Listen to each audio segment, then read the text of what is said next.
नमस्कार मैं वृंदावन मेहर आज आपण मन एंता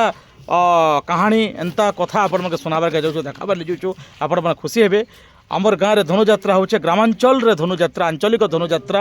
आपण मैंने जानी बरगढ़ विश्व प्रसिद्ध धनुजात्रा है किंतु बरगढ़ को छाड़देला ऐतिहासिक यात्रा पौराणिक यात्रा से गोटे इतिहास अच्छे किंतु आंचलिक धनुजात्रा विशेष मनोरंजन पौराणिक कहानी सहित निजर आध्यात्मिक चिंताधारा को मत व्यक्त करार आर मजा मजलिस करवार गोटे प्रोग्राम करसु मीना बजार भी आसी मोर पाखे अच्छा कृष्ण कृष्ण रे हाई कर दियो कृष्ण के कृष्ण तार पाखे अच्छा बलराम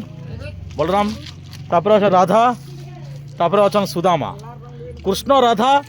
आओ बलराम आओ सुदामा अच्छन आज से अभिनय करबार के जाऊन मंच रे धनुजात्रा आज हूँ शेष रजनी विदाय रजनी आज मामा कंसासुर धनुजात्रा देखबार लगी अक्रूर सहित जीवे कृष्ण बलराम आओ मामा कंसासुर के निधन करेंगे आपण मैंने स्टोरी जानीछन किंतु ये वीडियो बनाबार उद्देश्य है जेन छोट छोट कलाकार मैंने गाँव में बाहरुचन इमाने केवे कौन जगह अभिनय नहीं करी अभिनयर से माने निशारे नहीं न पाठ पढ़ुचन किंतु से आम सेटिंग करी अभिनयर निशारे माने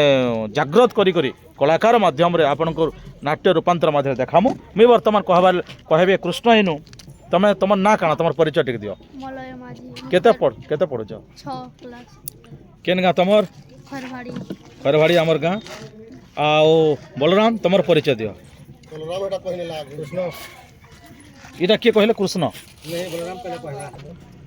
कृष्ण परिचय टिक दियो मोर नाम हरपाल माझी थोड़ी की कहानी जीवो केते पढ़ुच षष्ठ श्रेणी बलराम तमर ना कह मलय माझी केते पढ़ुच 6 क्लास केन गा खरवाड़ी ग्राम राधा तमर परिचय दियो मोर नाम तेजस्मिता सरा अच्छा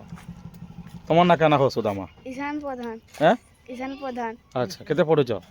4 सुदामा बाहरला पर तुमके खुशी लागुची केनी खुशी लागुची केनता खुशी लागुची बेसी लागुची कम लागुची बेसी केबे बाहरी तो लागरू नहीं के कहला तुमके सुदामा बाहरबार लगी तुमके के कहला तुम बाबू आस सुदामा बाहरबा बोली आज्ञा माने कहले गुरु माने कहले नहीं हां हैं तुम्हार बापा माँ तुम्हारी वेशभूषा देखी करी स्टेज रे जन अभिनय करछन काना भाबुछन खुशी होछन केनी है का बोलसन तुमके का बोलसन के बाबू बढ़िया रूल करूछु एंता कहसन केनी है मुई कृष्ण को अनुरोध करमी तुम जेन अभिनय करूछ ये अभिनय देखिक तुम सांग साथी मैंने तुम पड़ारे काଣା कहन लोक मैंने काଣା भावस भल कहन कि तुम बापा माँ तुमके खुशी होचन कि राधा तुम जन राधा भूमिकार अभिनय करूछ कृष्ण राधार जेन जुगल मूर्ति आज भी सोशल मीडिया पौराणिक इतिहास रे अच्छे अनेक कथा आम जानूँ माने शिखुचु तो राधा हिसाब से तुम अभिनय कलापर गोटे झील हिसाब से तुम काଣା फिल करूछ काଣା भावुच खुशी लगुच कि हैं अच्छा तुम पढ़ुच केते बेल अच्छा तुमर संग साथी तुमर परिवार तुमर बापा माँ सब देखिक तुमके काଣା कहूछन आज राधा बाहरुच धनुजात्रा रे माने गोपपुर रे माने ओ केते बढ़िया माने लीला चली कृष्ण राधा जन लीला से भितर तुम जन कृष्ण संगे जेते बेले तुम थिस बोले कृष्ण तुमर पाखे थे गोटे सथे लागसी कि भगवान मोर पाखे अच्छा लागसी कि हैं माने तुम हो पारे तुम जड़े झीटे कि तुम जो राधा बाहरुच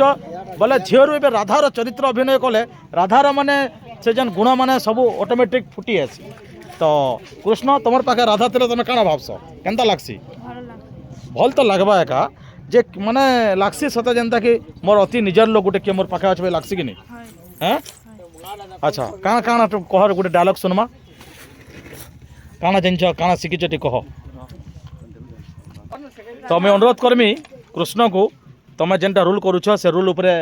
तुम जेन अभिनय कर टे डायलॉग टे कह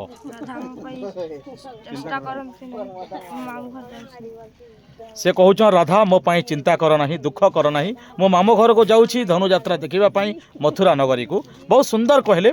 आओ मुई अनुरोध करमी राधा से गोटे डायलॉग कहे वर्तमान राधा को मुई निवेदन करमी गोटे पद कहबे डायलॉग टे कान्हू केबे आसीबो मु बाट चाहिथि से कहूँ कान्हू तुम केबे आसीब मथुरारू गपपुर तुम बाट मु चाह बसी बहुत सुंदर जहाँ छोट छोट छुआ मैंने फास्ट टाइम प्रथम से मैंने अभिनय कर गाँव कलाकार सृष्टि होचन ये वीडियो बनाबार तात्पर्य है गाँव जेन कलाकार मैंने अच्छा गाँव में छोट छोट भाई बहन मैंने से भितर प्रतिभा अच्छे ये वीडियो देखिक आपण मैंने उत्साहित हन कौन ना कौन कार्यक्रम में आपण मैंने साथ देवे आई भाई बहन मन को आम बहुत बहुत धन्यवाद देमु बहुत सुंदर अभिनय कर आज कार्यक्रम शेष दिन आज अभिनय करेंगे चलापथ कुसुमित हो बहुत बहुत धन्यवाद नमस्कार।